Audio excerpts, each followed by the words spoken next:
Well, I don't think we should always think of help. You know, we've been able to create things ourselves.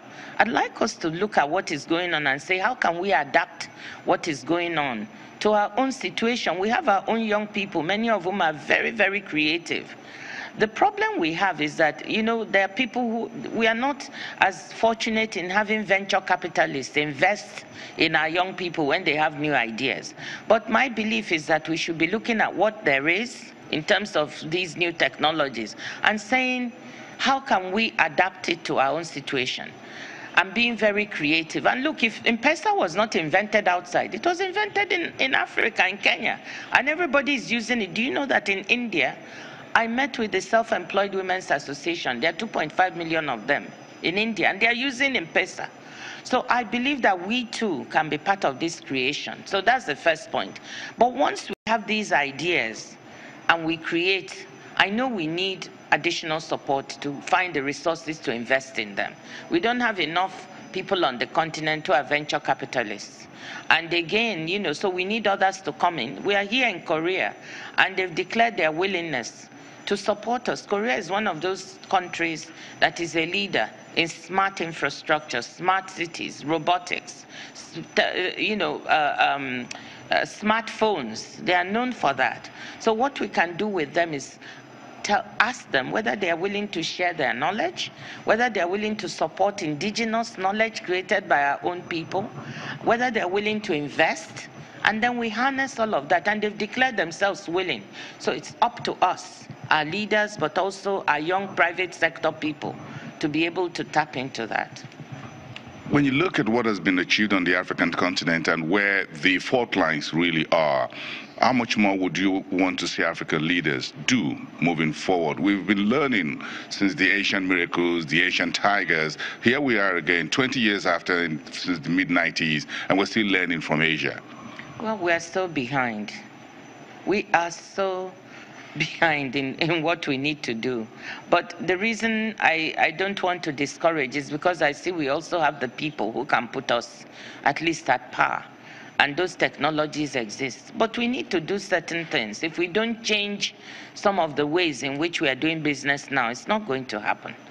I think one of the first things we need to look at is first, for our young people to do today who have these bright ideas and can create jobs, how do we support them?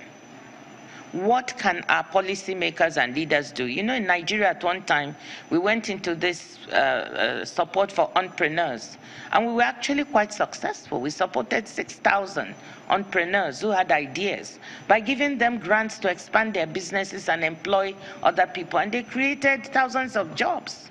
So the first thing we have to do is, how do we support existing people in a way that creates good incentives for them to create jobs for themselves and others? The second thing is education. We have to look at our system of education thoroughly. What we have now in many countries on the continent is not going to work for the fourth and fifth industrial revolution. It just won't work. We need to focus on engineering skills, math skills, technology, IT. We need to do that. And we need to also look at skills, vocational training. In some of these areas, in these countries that you see, there's a lot of emphasis on vocational training. So we need to change the way we educate to skill people to be able to interact with these new technologies. If we are going to have robotics, Africa should not be left behind. When we start a manufacturing industry in textiles, most countries are now using robotics. Yesterday, the president of the African Development Bank and the World Bank mentioned some examples of this. World Bank president said in Bangladesh, which is one of the most efficient manufacturers of textiles in the world, they've now started introducing robotics. And they are training people to be able to use these technologies to make their work more efficient. That's what I mean.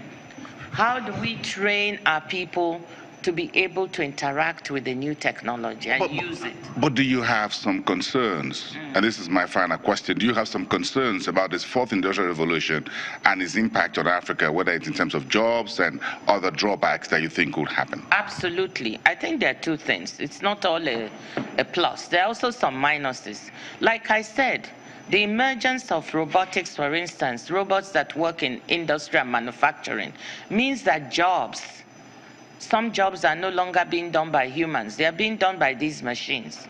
But you need humans who know how to work with the machines. So you have to skill people. So at least, even when you're deploying them, you're losing jobs, you're also creating some new ones. At the end of the day, let's take the textile industry. Maybe you lose so many jobs, but you also create a few new ones in their place if you train people properly.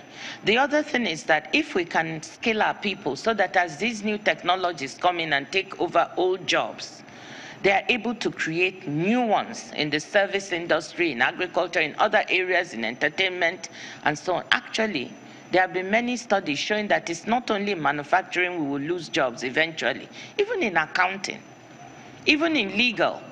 They are creating this technology that is going to be able to do some work that lawyers do, that accountants do, that tax preparers do, that real estate people do.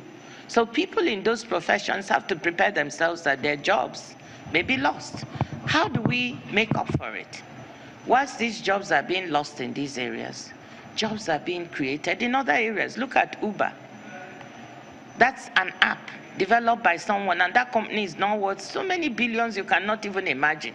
It enables you to call up a taxi service anytime you want it, anywhere, in so many places in the world.